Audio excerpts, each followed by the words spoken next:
3 वाट्या तांदळाचं पीठ,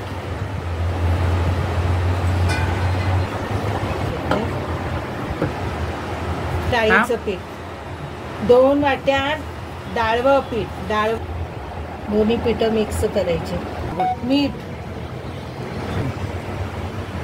तीळ, ओवा आणि जिरं, लाल तिखट मिक्स करायचं. हे सर्व जिन्नस एकत्र मिक्स करायचे. या चकलीच्या पिठात आता काय बटर,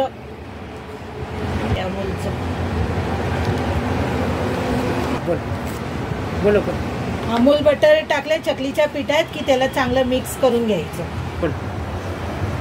चकलीच्या पिठात थोडंसं हिंग टाकायचं, थोडीशी हळद टाकायची.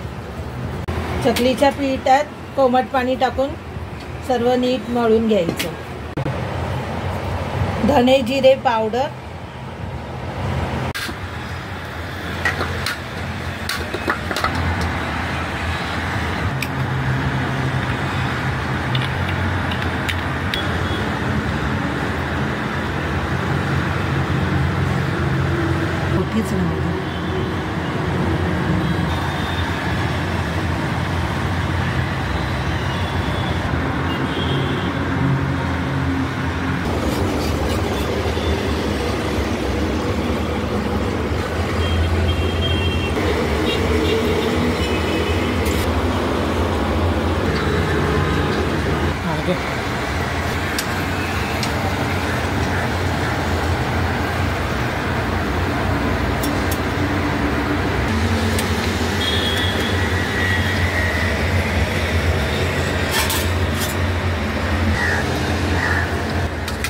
वाटेल